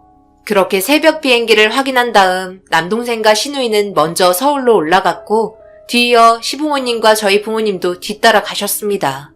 뒷수습은 저와 남편이 모두 처리하고 올라갔고 시누이는 재수술을 받게 되었어요. 남동생에게 저녁에 어떻게 된 일이냐고 물어보니 시누이가 전날부터 가슴이 이상한 것 같다고 얘기했지만 별 문제 삼지 않았었는데 이불을 들추고 확인해보니 상태가 점점 심해지기 시작해 다급하게 불렀던 거라며 많이 놀란 듯 보였어요. 가슴 수술한 줄 알았냐고 물어보니 그것 또한 전혀 모르고 있었습니다. 그런데 그때부터 뭔가 이상하다는 걸 하나둘 느끼기 시작했어요. 시누이가 며칠 동안 시댁에서 지내다가 몸이 좀 회복이 된 상태가 되고 다시 출근을 시작했어요. 저희 엄마가 붓기 빼는 데는 호박죽이 최고라며 월차 내고 쉬는 날 저희 집에 와서 잠시 머물다가 호박죽 놓고 가셨거든요. 아무래도 저와 신우이가 친하기 때문에 대신 전해주길 바랬어요. 그래서 출근하기 전에 아침 일찍 먹을 수 있게 다음날 출근하는 길에 잠시 신우이 집에 들르는데 신우이가 아침 일찍 나서더라고요. 급하게 차를 타고 가는 바람에 제 손에 들린 호박죽을 남동생에게 전해주고 가려고 하는데 아침 일찍 예약 손님이 잡혀 있어서 서둘러야 하는 바람에 자기가 먼저 나섰다는 말을 전하면서 알게 되었고 예상하지 못한 결과에 아직 출근 시간이 좀 남아있는 상태라 다시 차를 타고 신우이 학교로 향했어요. 학생들이 등교를 하고 있었고 저는 호박죽을 들고 교무실로 향했죠. 그리고 선생님 한 분이 저에게 다가왔고 무슨 일이냐고 그러길래 신우이 이름을 대면서 호박죽을 전해주려고 왔다니까 저를 바라보며 알 수 없는 표정을 짓더라고요. 그러면서 하는 말이 그런 선생님은 이 학교에 없다며 잘못 알고 오신 거냐고 저에게 다시 되물었고 뭔가 좀 이상해 신우이에게 전화를 걸었더니 바로 받길래 제가 상황을 설명하자 얼마 전에 다른 학교로 옮기게 됐다며 신우이가 있는 위치를 알려주었어요. 그래서 다시 그곳으로 향하니 정문 앞에서 저를 기다리고 있더라고요. 미리 알려주지 못해 죄송하다며 호박죽을 건네받았고 신우이가 학교로 들어가는 모습을 확인하고 저도 출근이 늦어진 상태라 급하게 차에 올라타 출근을 하려고 하는데 차가 막혀 유턴을 해야 하는 신호줄이 꽤 길게 늘어져 있었습니다. 그런데 백밀러에서 신우이가 정문에서 다시 나오는 걸 확인했고 호박죽을 들고 있는 상태로 어딜 급하게 가더라고요. 여자의 촉이라는 거 정말 무서운 게 뭔가 이상하다는 걸 느끼게 되었죠. 그래서 차를 돌려 신우이가 사라진 곳 주위를 살펴보고 있는데 차로 움직이는 건 무리가 있는 것 같아 한편의 차를 주차하고 골목길을 돌아다니기 시작했습니다. 회사에서 출근이 늦어지자 전화가 왔고 잠시 양해를 구한 다음 신우이를 찾기 시작했어요. 그런데 전봇대 한편에 쓰레기들이 쌓여있는 곳에 저희 엄마가 준 호박죽이 내동댕이 쳐서 터진 상태로 버려져 있었고 더 충격인 건 그 안에 저희 엄마가 손편지까지 썼었는데 열어보지도 않고 그대로 버린 상태였어요. 너무 어이가 없어 사진을 찍어둔 다음 엄마가 써준 편지를 제가 주었습니다. 화가 머리끝까지 올라온 상태에서 신우를 다시 찾고 있는데 전봇대에 호박죽을 버린 주위에는 다른 상가는 없었고 죄다 주택가였어요. 그런데 PC방 하나가 있길래 혹시 몰라 들어가 봤죠. 어둑한 지하에 있는 PC방이었고 이른 아침이라 사람도 별로 없었는데 신우 목소리가 들리기 시작하더라고요. 그래서 그곳으로 가까이 가보니 게임에 정신 팔려 제가 왔는데도 뒤에 있는지도 모르고 엄청 열심히 손가락을 움직이고 있었습니다. 그래서 제가 헤드셋을 확 벗기자 신우가 하는 말에 입을 다물지 못했네요. 아이씨 개자식아, 내가 게임하는데 건들지 말라고 했지? 새언니가 왜 여기 있어요? 뭐? 개자식? 그건 내가 물어볼 말인데? 너 지금 여기서 뭐하고 있는 거냐? 우리 엄마가 만들어준 호박죽 전봇대에 던져버리고? 너 초등학교 교사 아니지? 너 지금 우리 집안 상대로 사기친 거냐? 너 백수야? 바른 대로 대답 안 해? 네가 처음에 다니던 학교에 내가 찾아갔을 때 선생님들 아무도 너를 모르더라. 그래서 이상하게 생각하긴 했지만 나중에 따로 물어보려고 그랬지. 나도 출근이 늦은 상태였으니까. 그런데 너는 눈빛 하나 안 변하고 나한테 아주 자연스럽게 거짓말을 치네? 정신 나갔구나. 제 말이 끝나자마자 신우는 허겁지겁 도망치기 시작했고 잡지 않고 그냥 놔뒀어요. 어차피 모든 게 밝혀진 상황에서 손안에 든 쥐였으니까요. 그런데 도망친 신우가 누군가에게 끌려 다시 PC방 안으로 들어왔고 더 충격적인 건 어떤 남자가 웃으면서 신우에게 스킨십을 하고 있더라고요. 너무 놀란 상태로 그 모습을 바라보며 가까이 다가가 누구냐고 물어보니 그 남자 입에서 나온 말은 동거남이라는 말이었습니다. 저는 더 이상 참지 못하고 신우의 뺨을 내리쳤고 그 남자는 당황했는지 저에게 소리를 지르자 눈이 돌아버린 저는 경찰서 가서 콩밥 먹고 싶지 않으면 당장 꺼지라고 소리를 질렀네요. 제 목소리가 PC방 전체에 울려 퍼지자 분노한 얼굴에 겁을 먹었는지 도망을 쳤고 그 자리에서 저는 경찰서에 신고를 하게 되었어요. 그리고 사기 결혼이라는 문제로 경찰서에서 조사를 받기 시작했고, 이 상황이 남편과 시모에게 전달이 되자 더 충격적인 문제들이 떠오르기 시작했습니다. 남편과 시모 또한 모든 걸 같이 계획하고 있었던 거였어요. 신우는 그저 시모가 시키는 대로 움직이고 있었죠. 상견례장에서 제 동생이 치과 의사라는 말에 시모는 그 순간 며느리 직업 1순위인 신우가 초등학교 교사라고 거짓말을 쳤고, 당황한 신우를 툭툭 치며 모든 걸 계획하기 시작했던 거였어요. 그리고 그 전부터 신우에겐 사실혼 관계인 동거남이 있었던 상태였고요. 남편도 이런 상황을 알고 당황했지만 상견례장에서 갑자기 시모의 돌발 행동에 결혼하지 못할까봐 아무 말 하지 못하고 그냥 넘어가게 되었던 건데, 그게 점점 상황이 커지고 말았던 거죠. 말을 하고 싶어도 할 수가 없었다며 무릎을 꿇고 저에게 빌기 시작했어요. 이 사실을 알게 된 남동생 또한 급하게 경찰서로 달려왔고, 신우에게 자기를 정말 사랑한 게 아니냐며 눈물을 보이자 신우는 자기가 사랑하는 사람이 있지만 남동생의 돈을 보고 접근한 거라는 충격적인 말을 꺼냈습니다. 알고 보니 신우는 백수였고 시모에게 매일 용돈이나 타쓰는 볼 것 없는 여자였죠. 저희는 당연히 남편과 결혼을 했고 그냥 교사라고 하길래 그런가 보다 했지, 이런 식으로 저희를 뒤통수 칠 거라곤 정말 생각도 못했었습니다. 결국 시댁 집안 모두 결혼 사기죄로 고소를 당했고 남편과 저까지 이 문제로 인해 신용을 잃어 이혼을 하게 되었어요. 남동생은 혼인신고 무효 소송과 함께 시댁을 상대로 정신적인 피해와 그동안 손해를 봤던 금전적인 손실에 대해 전부 소송을 걸었어요. 남동생도 전혀 알지 못했던 건 매달 신우에게 월급이 들어왔는데 그건 시아버님 일하고 받은 월급을 신우에게 일부 줬던 거고, 신우가 임신을 하게 되면 그 순간부터 교사를 그만뒀다고 거짓말을 하면서 자연스럽게 상황을 마무리 지으려고 계획하고 있었다고 하네요. 정말 너무 소름이 돋는 시댁들의 치밀한 계획에 무서울 정도였습니다. 신우는 징역 6개월을 선고받았고 이 일을 주동한 시모에게는 징역 1년이 선고가 되었어요. 이 일을 방조한 시댁 집안에 손해배상 청구와 정신적인 피해 보상 모두 받게 되었지만 그동안 눈 하나 깜빡 안 하고 이런 일을 저질렀다는 거에 너무 큰 충격을 받았네요. 사람의 탈을 쓰고 어떻게 그런 행동들을 할 수 있는지, 이 글을 쓰고 있는 저는 아직도 화가 치밀어 오릅니다. 제일 충격받은 건 남동생이기 때문에 지금 현재도 정신적으로 상당히 힘들어하고 있어요. 자신의 잘못들이 뭔지 충분히 생각하고 뉘우치길 바랄 뿐입니다. 이건 하늘이 도왔다고 생각할 수 있을 것 같아요. 앞으로 저희 가족 모두 행복한 날들만 왔으면 좋겠어요. 제 긴 사연 들어주신 분들 오늘 하루 마무리 잘하시고 여러분들의 심정은 어떠신지 댓글 부탁드릴게요. 감사합니다. 안녕하세요. 저는 잘 살고 있지만 과거에는 정말 사람 취급 못 받을 정도로 힘들게 살아왔어요.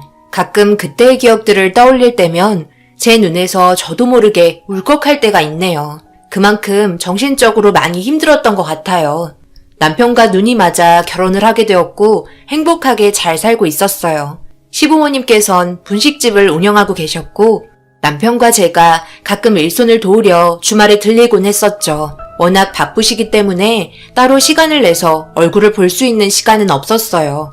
분식집이라는 게 특성상 하루 쉬기가 쉽지 않잖아요. 그래서 조금이라도 한가한 저희가 움직였죠. 장사는 정말 잘 됐어요. 장사가 잘 되기까지는 정말 많은 어려움이 있었죠. 보통 주변 상권에 분식집이 다닥다닥 붙어있는 경우가 허다하잖아요. 그런데 시댁에서 분식집 계약을 분식집 밀집 지역에 계약을 하게 되었어요. 유동인구가 많이 있는 편이었지만 다른 매장들은 자리가 잡혀있는 상태였고 시댁은 이제 막 계약하고 장사를 해야 하는 상황인지라 앞이 막막했어요. 그렇다고 다른 곳을 알아보는 것도 좋은 방법은 아니었어요. 사람들이 많이 다니지 않았거든요. 그래서 선택을 하게 됐었죠. 내부 인테리어 공사를 할 때 주변에 자리 잡고 있던 분식집 사장님들께서 구경 오면서 견제하기 시작했어요. 털세를 부리는 것 같았습니다. 주말에만 잠깐 와서 몰랐는데 주위에 자리 잡고 있던 분들이 좋아하지 않더라고요. 가뜩이나 수익이 나뉘는데 시댁까지 분식집을 하려고 밀고 들어오니까 수익이 더 줄어들 것 같아 상당히 불쾌하셨나 봐요. 그렇다고 벌써 계약 다 하고 매장 오픈날 얼마 안 남았는데 뒤로 물러날 순 없잖아요. 남편은 정말 열심히 도와줬어요. 부모님이 잘 되는 걸 보고 싶었나 봐요. 전에는 치킨 매장을 오픈했었는데 얼마 지나지 않아 안타깝게도 폐업을 하게 되었죠. 그래서 선택하게 된 게 분식집이었습니다. 꼭 성공하겠다는 일념 하나로 시댁 집안은 밤낮으로 달렸습니다. 저도 시간이 날 때마다 정말 많이 도와줬죠. 그렇게 기대하던 분식집을 오픈했고 오픈 당일 주변에 있는 분식집과 맛을 비교하고 싶으셨는지 정말 많은 손님들이 오셨어요. 오픈 당일 웃음이 끊이지 않았죠. 시어머니가 하신 떡볶이 맛이 정말 좋다며 소문은 순식간에 퍼졌습니다.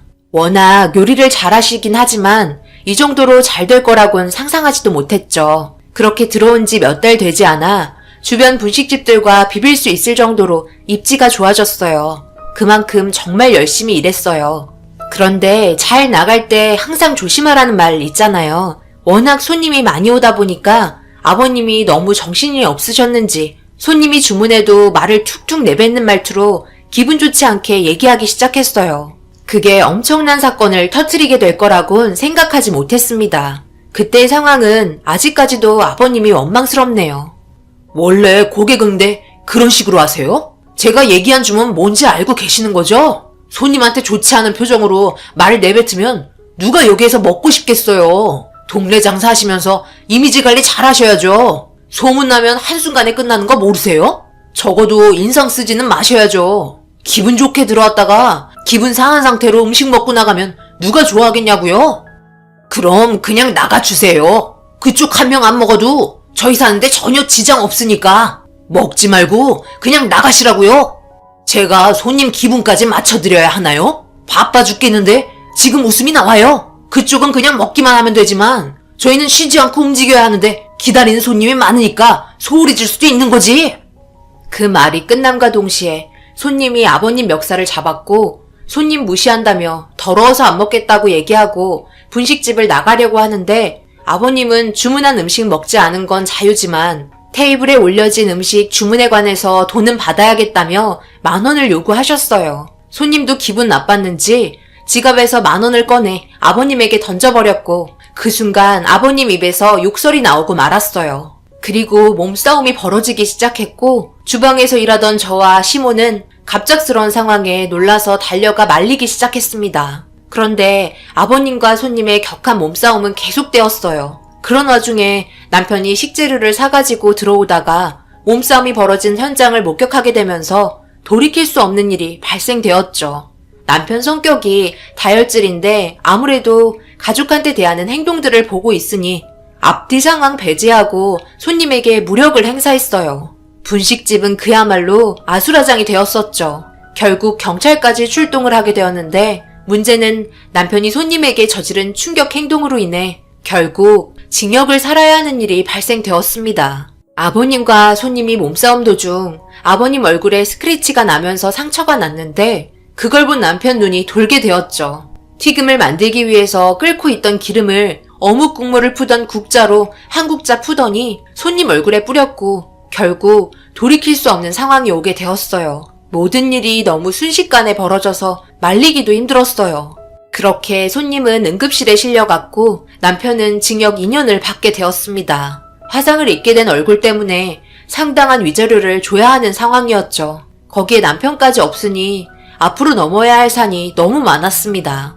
그냥 손님이 불만을 표했으면 자신에게도 잘못이 있으니까 그런 행동이 나온 거라고 생각하면 되는 걸 죄송하다고 한마디 하면 끝나는 문제를 남편이 징역을 살게 될 정도로 심각하게 상황을 몰고 가서 너무나 짜증이 났어요. 거기에 더해 동네 장사이다 보니 소문까지 안 좋게 흘러갔고 시댁 분식집은 파리만 날리게 되는 상황이 오게 되었습니다. 회사일 끝나고 퇴근하고 둘러보면 시어머니는 한쪽 구석에서 눈물만 흘리고 있었고 아버님은 묵묵히 장사 준비만 하고 있었어요. 맛있다고 소문나면 뭐하나요. 아버님의 실수 한 번으로 인해 손님이 찾아오지 않는데 솔직히 가고 싶지 않았지만 시어머니 얼굴 봐서 참고 갔어요.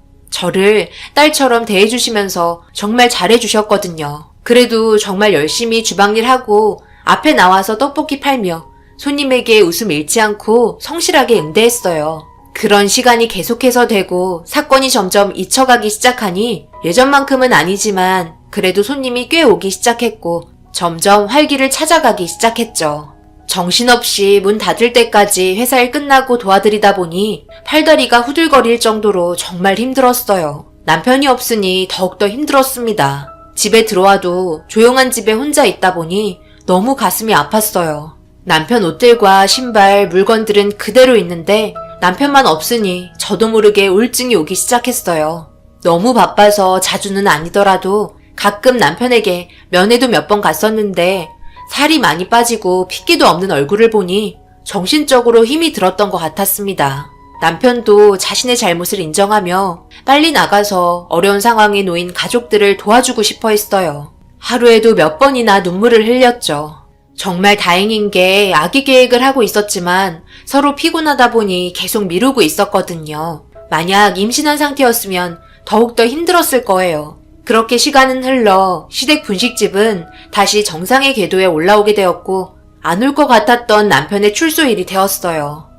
오늘 출소하는 날인데 장사하시게요? 오늘 같은 날은 그래도 좀 쉬는 게 좋지 않을까요? 힘든 시간 보내고 왔는데 가족 모두 함께 가서 위로해줘야죠. 정신적으로 얼마나 많이 힘들었겠어요. 안 그래요, 어머님? 그래요. 오늘만큼은 좀 쉽시다. 돈도 중요하지만 아들 나오는데 이건 좀 아닌 것 같아요. 뭐라는 거야? 돈이 땅 파면 나와? 하루 쉬면 얼마나 많은 지장이 있는지 몰라? 택시 타고 오겠지. 잔말 말고 어서 일이나 해. 주말에 손님이 제일 많은 건 몰라? 아직 대출빚도 다 갚지 못했고 경훈이 그놈이 사고 치는 바람에 치료비에 들어간 돈도 상당하잖아. 다 이해할 거니까 잔말 말고 며느리 너는 가게 문 열거라. 그리고 너 왜 계속 계산할 때 카드 결제해 주는 거야? 10,000원 이하는 현금으로 받으라니까. 카드 수수료 네가 줄 거니? 적당히 구슬려서 지갑에서 현금을 꺼내게 하란 말이야. 일을 좀 융통성 있게 머리를 써가면서 하라고. 여기는 분식집이지 웃음을 파는 술집이 아니다. 해벌쭉해서는 손님 다 도망가겠다. 아버님은 괜히 가기 싫으니까 속에 담아두었던 말들까지 꺼내기 시작했어요. 제가 손님들께 웃는 것도 꼴보기 싫었나 봐요. 당연히 밝게 웃으면서 손님 응대해야 하는 게 맞는 거 아닌가요? 그리고 카드 결제는 1,000원 이하도 가능하잖아요. 신고하면 문제가 생기기 때문에 당연히 해야 하는 거고 손님은 당연한 권리인데 그걸 차단하는 건 말이 되지 않았어요. 그래서 아버님의 대답에 네라고 말을 하지 못했습니다. 장사를 하겠다고 억지를 부리는 아버님 때문에 어쩔 수 없이 시작했어요. 오전 시간이라서 그런지 손님이 별로 없었어요. 남편이 12시에 출소인데 시간이 점점 다가오니 제 마음이 불안해지기 시작했고 저라도 가봐야 하는 게 맞는 것 같아 어머님께 말했어요. 거리도 멀지 않았기 때문에 택시 타고 가면 금방 도착할 수 있었거든요. 그런데 그때 하필 손님 몇 팀이 우르르 몰려왔고 주문을 하기 시작했어요. 아버님은 식재료 사러 잠시 마트에 가 있는 상태라서 어머님과 함께 주문한 음식을 내어드렸죠. 그리고 결제를 하는데 아무 생각 없이 카드를 건네받았고 결제를 했습니다. 그리고 손님이 없는 틈을 타 옷을 갈아입으려고 방에 들어갔어요. 그런데 갑자기 아버님이 홀에서 소리를 지르더라고요. 저를 찾기 시작했고 왜 화가 나셨는지 잘 모르는 상태에서 옷 갈아입고 있어서 나가겠다고 홀을 향해 외쳤는데 옷도 다 갈아입지 않은 상태에서 아버님이 문을 활짝 여셨고 너무 놀라 비명을 질렀죠. 너무 급한 나머지 문을 잠그는 걸 깜빡했어요. 아버님은 제가 속옷 차림인데도 아랑곳하지 않으시고 방에 들어오시더니 손에 들고 있던 영수증을 저에게 보여주더라고요. 카드 수수료 아까운데 손님들 전부 카드로 결제해줬다며 화를 내셨어요. 아버님, 노크도 없이 이렇게 막 들어오시면 어떡해요. 빨리 나가주세요. 옷은 갈아입어야 할 거 아니에요. 카드 결제가 중요한 게 아니라 아버님께서 제 입장은 생각 안 하시고 문을 열고 들어오신 게 문제라고요. 카드 결제가 중요한 게 아니라고? 네 돈이 아니라고 지금 그렇게 말하는 거냐? 내가 몇 번을 얘기했어. 현금으로 받을 수 있는 건 무조건 현금으로 하라고 그랬지? 아주 시애비 말을 개똥으로 하네. 그리고 너 왜 계속해서 1인분 양을 넘게 주는 거야? 떡볶이 떡 1인분에 몇 개인지 내가 알려줬지? 네가 생각 없이 막 퍼주고 튀김도 서비스 주니까 내가 주는 건 양이 적다고 하면서 불만을 내세우잖아. 왜 시키는 대로 하지 않는 거냐? 장사 말아먹으려고 작정한 거야? 볼 것도 하나 없으면서 뭘 가리고 있어? 바빠 죽겠는데 지금 아들 출소한다고 가려고 하는 거냐? 택시 타고 오라고 하면 되는 걸 바쁜 시간에 왜 간다는 거야? 이제 곧 점심시간인데 시애비 말은 무시한 채 그냥 너 하고 싶은 대로 하는구나? 필요 없으니까 당장 나가! 내 말 듣지 않은 며느리는 더 이상 가족으로 받아들일 수 없다. 당장 안 나가? 아버님께서 당장 나가라고 말을 하시는데 옷을 갈아입어야 하잖아요. 그런데 제 앞에 서 있더라고요. 옷만 갈아입을 테니 잠깐 나가 계시라니까 그럴 필요 없다며 제 목덜미를 잡고 방에서 내쫓아 버렸어요. 아무런 저항도 하지 못하고 속옷바람으로 그것도 대낮에 사람들 홀에서 떡볶이 먹고 있다가 저랑 눈이 마주쳤어요. 홀에서 난리치는 소리를 다 듣고 있었던 거죠. 너무 부끄러워 몸을 웅크리고 있자 시어머니 더 이상 참을 수 없었는지 저에게 다가와 다시 방에 들어가게 해주셨어요. 아버님이 뭐 하는 거냐고 시어머니께 소리치는 순간 당신 혼자 잘 먹고 잘 살라며 이혼하자고 화를 내셨고 방에서 아버님을 밀치며 내쫓았습니다. 그리고 어머님께서 바닥에 있던 옷을 저에게 건네주셨어요.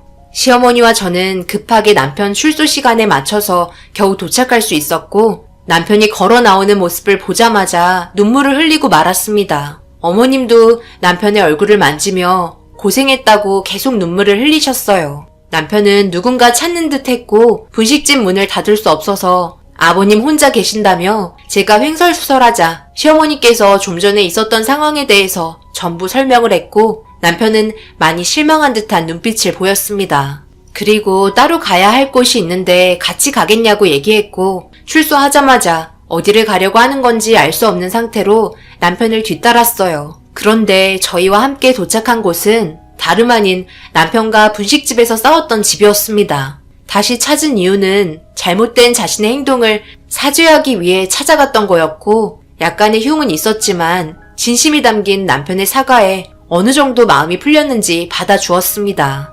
그제야 마음이 홀가분해졌는지 남편의 얼굴에 미소가 보였어요. 그리고 저희는 분식집으로 다시 돌아갔죠. 어머님과 저는 들어가기 싫다고 말했는데 금방이면 되니 같이 들어가자고 저희를 설득했고 아버님은 정신없이 분식을 팔고 있었습니다. 남편은 잠시 홀 좀 봐달라고 얘기하더니 아버님을 따로 불렀습니다. 제가 아버지의 잘못된 행동들로 인해 징역을 갔다 왔는데 아직도 정신 못 차리셨어요? 고생하는 제 아내에게 좋은 말 해주기는커녕 꼭 그런 식으로 행동하셔야 속이 후련하세요? 여태까지 저희가 왜 장사를 말아먹었는지 알아요? 아버지가 버리지 못하는 개차반 같은 성격 때문이에요. 고생했다는 말 한마디, 미안하다는 말 한마디 하는 게 그렇게 어려운가요? 아버지랑 싸웠던 손님한테 오늘 찾아가 다시 한번 사과하고 나왔어요. 그때 당시에 아무것도 모르는 상태에서 얼굴에 상처 난 거 보고 제가 눈이 돌아 실수를 저질렀지만 앞으로 그런 일은 없을 것 같네요. 혼자 잘 먹고 잘 살아봐요. 엄마랑 꼭 이혼해 주세요. 혼자 살아봐야 가족의 소중함을 뼈저리게 느끼죠. 이 시간 이후로 아빠와의 인연은 여기서 끝내겠습니다. 뭐야? 여태까지 먹여주고 키워줬더니 이제 등 돌리고 지 혼자 잘 먹고 잘 살겠다? 네가 징역 살고 있었을 때 임마 나는 뭐 가만히 있었는 줄 알아? 네가 사고 친 거 위자료 해결해 주느라 뼈 빠진 줄 알았어. 고맙다고 머리 숙여도 모자랄 판에 지 잘났다고 더 큰 소리를 내고 있네. 나도 이참에 속 편하게 혼자 잘 먹고 잘 살아야겠다. 어차피 장사도 잘 되니까 상관없어. 썩 나가 이것들아. 다시는 찾아오지 마라. 너희들에게 땡전 한 푼 줄 생각 없어. 장사 방해되니까 빨리 나가. 아버님은 생각이 있긴 하신 건지 도저히 이해할 수 없었어요. 후회할 짓을 왜 사서 하시는지 정말 한심했죠. 저희는 뒤도 안 보고 분식집에서 빠져나왔습니다. 그리고 어머님은 아버님과 이혼하게 되었고 어머님이 받은 얼마 되지 않은 위자료와 그동안 저희가 모았던 자금으로 다른 지역에서 분식집을 따로 차렸습니다. 손맛이 좋은 어머님의 장점을 살려 새롭게 시작하게 되었죠. 저도 퇴직하고 남편과 함께 올인하는 거라 더 많이 신경 쓰고 잘 될 수 있게 정말 많이 노력했어요. 돈이 많지 않았기 때문에 사람이 많이 다니는 위치에 상권을 잡을 순 없었지만 꾸준하게 웃음 잃지 않고 손님 한 분 한 분 친절하게 대해드렸어요. 양도 넉넉하게 드렸고 서비스도 자주 드렸습니다. 그렇게 고생하다 보니 입소문이 퍼지면서 일부러 찾아와 주시는 손님이 많아졌어요. 정말 고맙고 감사했습니다. 오히려 아버님이 없으니 더 잘 되고 있었죠. 그렇게 하루의 일과를 끝내고 정리하고 있었어요. 그날은 생각보다 손님이 적게 오셔서 분식이 꽤 남은 상태였습니다. 저희는 항상 그날 팔 건 무조건 당일 만들고 남으면 폐기하거나 주변 분들에게 나눠드리거든요. 장사 마감할 때 일부 포장해서 앞에 놔두면 지나가던 사람들이 가져가세요. 마감을 한 상태여서 돈은 받지 않거든요.